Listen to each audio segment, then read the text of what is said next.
పొంగులేటికి ఒక కాంట్రాక్ట్ వచ్చింది. ఏందా కాంట్రాక్ట్ తెలుసా? ఇగో దొడ్డిదారిలో పొంగులేటి రాఘవకు మరో కాంట్రాక్ట్ రేవంత్ రెడ్డి తెలంగాణలో ఏదైనా బిల్డింగ్ కట్టాలన్నా, అది స్కూల్ అయినా, కాలేజ్ అయినా, కలెక్టర్ ఆఫీస్ అయినా, ప్రభుత్వ కార్యాలయం ఏదైనా సరే, పొంగులేటి శ్రీనివాస్ రెడ్డి రాఘవ కన్స్ట్రక్షన్కే పనులు అప్పచెప్తున్నాడు. ఏదున్నా రాఘవ కన్స్ట్రక్షన్. ఏ బిల్డింగ్ కట్టాలన్నా, ఆఖరికి మోర్లు కట్టాలన్నా కూడా రాఘవ కన్స్ట్రక్షన్ అంటే అది బిల్డింగ్ కడతారు, అపార్ట్మెంట్ కడతారు, పెద్ద పెద్ద బిల్డింగ్లు కడతారు వాళ్ళు. ఈ మోరీలు, ఈ రోడ్లే మేయరు. కానీ అన్ని పనులు రాఘవ కన్స్ట్రక్షన్కే. ఇన్ కేసు రాఘవ కన్స్ట్రక్షన్కి గనక ఈ మోర్లు గీర్లు కట్టేటటువంటి ఛాన్స్ రాకపోతే పొంగులేటి శ్రీనివాస్ రెడ్డి ఎవరికి చెప్తే వాళ్ళకి కాంట్రాక్ట్ పనులు ఇస్తురట. పొంగులేటి ఒక మనిషిని పంపించి, రేవంత్ అన్న ఇగో పలానా మనిషిని పంపుతున్నా, కాంట్రాక్ట్ పని అప్పయ్యప్పు అంటే కథం అప్పయ్యప్పుడే. అంటే పొంగులేటి బాస్ ఫైనల్ అయిపోయింది మొత్తం. కాంట్రాక్టర్లు పొంగులేటి కాడికి పోతురు. పొంగులేటి శ్రీనివాస్ రెడ్డి ప్రభుత్వానికి ఎప్పుడు తోటే ఆ కాంట్రాక్టర్లకు మొత్తం కాంట్రాక్ట్ పనులు అప్పయ్యప్తురు. టెండర్లు వేసి కష్టపడి ఆ టెండర్ సాధించుకునేటువంటి వాళ్ళు ఎవరు లేరు. టెండర్లు వేసి కూడా వేస్తే ఇక చాలా మంది ఓ పలాని కాంట్రాక్ట్, ఇప్పుడు ఒక 200 కోట్లకు సంబంధించినటువంటి ఏదైనా బిల్డింగ్ ఉందనుకో, గవర్నమెంట్ బిల్డింగ్, ఆ బిల్డింగ్ కడుతురు. ఆ బిల్డింగ్ కట్టడానికి టెండర్లు వేస్తారు. చాలా మంది కాంట్రాక్ట్ కంపెనీలు ఉంటాయి. ఓ 10-15 కంపెనీలు టెండర్లు వేస్తారు. ఈ టెండర్లు వేసినటువంటి కంపెనీలలో ఏదైనా ఒక కంపెనీకి కాంట్రాక్ట్ పని పోతుంది.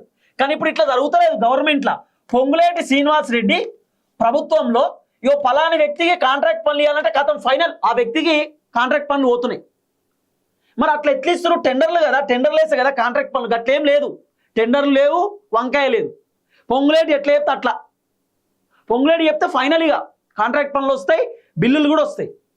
అసలు ఈరోజు జరిగినటువంటి కథ ఏందో అది నేను మీకు చెప్తా క్లియర్గా, మీరు బాగా ఆలోచన చేయండి. రూపాయలు 1906 కోట్లతో నిర్మించే 22 మురుగునీటి శుద్ధి కేంద్రాల టెండర్ దక్కించుకున్న రాఘవ కంపెనీ. ఎట్లా? ఇగో బీవీఎస్ఆర్ పేరుతో టెక్నికల్ అర్హతలట. బీవీఎస్ఆర్ అని చెప్పి ఏదో పెట్టిరు. బీవీఎస్ఆర్ అనేటటువంటి ఒక కంపెనీ ఉందట. బీవీఎస్ఆర్ పేరుతో టెక్నికల్ అర్హతలు పొంగులేటి రాఘవకు రూపాయలు 1906 కోట్ల కాంట్రాక్టులు. 1906 కోట్ల రూపాయల కాంట్రాక్ట్ పనులు బీవీఎస్ఆర్ అనేటటువంటి పేరుతోటి రాఘవ కన్స్ట్రక్షన్ ఒక టెండర్ వేసింది.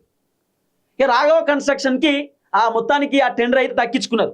నేరుగా తన రాఘవ కంపెనీ నుంచి టెండర్ వేయకుండా ఆ దొడ్డిదారి వేయించుకున్న పొంగులేటి.